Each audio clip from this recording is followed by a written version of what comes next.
আসসালামু আলাইকুম দর্শক বন্ধুরা, আশা করি সবাই ভালো আছেন।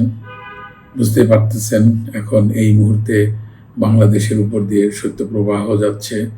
এটি আসলে আমাদের বাংলাদেশের উপর দিয়ে একটি বেশ দীর্ঘ সময় ধরে একটি শৈত্যপ্রবাহ।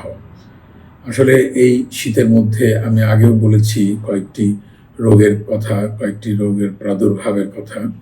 আজকে আমি এই শৈত্যপ্রবাহের সঙ্গে রিলেটেড আরও দু একটি ডিজিজের কথা আপনাদের সঙ্গে আলোচনা করব। আপনারা যদি আমার টিপসগুলো মনে রাখেন তাহলে আশা করি এই শৈত্যপ্রবাহের ফলে যে সমস্ত অসুখ বিসুখের হতে পারে সেটার থেকে মুক্ত থাকতে পারবেন। আমি আজকে আসলে ক্রনিক ব্রঙ্কাইটিস এবং ব্রঙ্কিয়াল অ্যাজমার কথা বলতে চাই।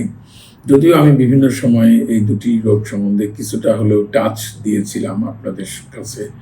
দেখুন, এই শৈত্যপ্রবাহের ফলে বাংলাদেশে কিন্তু এই সময়টাতে বিশেষ করে যারা খুব বয়স্ক মানুষ তাদের জন্য ক্রনিক ব্রঙ্কাইটিস এবং ব্রঙ্কিয়াল অ্যাজমা এটির প্রাদুর্ভাব খুব বেশি দেখা যায়। এবং সাধারণত যাদের ক্রনিক ব্রঙ্কাইটিস থাকে তাদের এই ক্রনিক ব্রঙ্কাইটিসটা কি হয়, একটু অ্যাকিউট এক্সাসারবেশন, অর্থাৎ হঠাৎ করে এটি বেড়ে যায়। এই জন্য আপনাদেরকে একটু সাবধানে থাকতে হবে। এটি কিন্তু এই যে অ্যাকিউট এক্সাসারবেশন অফ ক্রনিক ব্রঙ্কাইটিস অথবা ব্রঙ্কিয়াল অ্যাজমার যে অ্যাকিউট অ্যাটাক, এটি কিন্তু যে কোনো ভাইরাল ডিজিজের কারণে এটি এরকম হঠাৎ করে আপনার খুব বেশি আকারে বেশি মাত্রায় দেখা দিয়ে থাকে। কাজেই এই সময়টাতে আপনাদেরকে একটু সাবধানে থাকতে হবে। যাদের ব্রঙ্কিয়াল অ্যাজমা আছে, যাদের ক্রনিক ব্রঙ্কাইটিস আছে, আপনারা অবশ্যই সাবধানে থাকবেন। তবে কি সেই সাবধানতা? সেই সাবধানতাটি হলো আপনি ঠান্ডা লাগাবেন কম। আমি আগেও বলেছি, বারবার বলি, একটু মাস্ক পরতে হবে। এই ভাইরাল ডিজিজগুলোকে প্রতিহত করতে হলে অবশ্যই আপনাদেরকে মাস্ক পরিধান করতে হবে। যদি আপনি মাস্ক পরেন তাহলে অবশ্যই আপনার এই ভাইরাল ডিজিজ থেকে আপনি মুক্ত থাকতে পারবেন।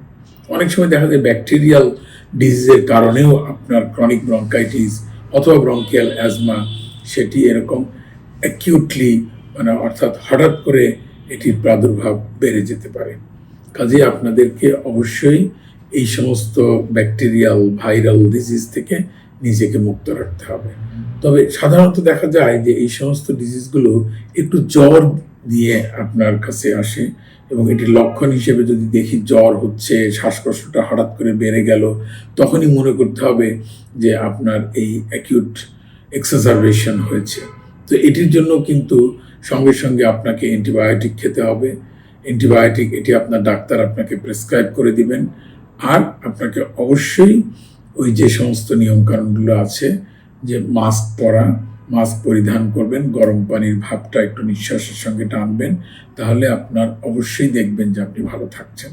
আর যখন এটা অ্যাকিউট এক্সাসারবেশন হবে তখন আপনার আগের ওষুধগুলো যেগুলো আপনি সবসময় নিতেন, যেমন ব্রঙ্কোডাইলেটর, যেমন নানান রকমের ওষুধপত্র আমরা ডাক্তার হিসেবে আপনাদেরকে প্রেসক্রাইব করে থাকি, ওগুলো আপনি ঠিকঠাক ব্যবহার করবেন। আশা করি আপনারা আমার এই টিপসগুলো মনে রাখবেন এবং আশা করি এই শীতের যে শৈত্যপ্রবাহ চলছে সেটির থেকে নিজেকে একটু দূরে রাখবেন এবং মুক্ত থাকবেন। আসসালামু আলাইকুম, সবাই ভালো থাকবেন।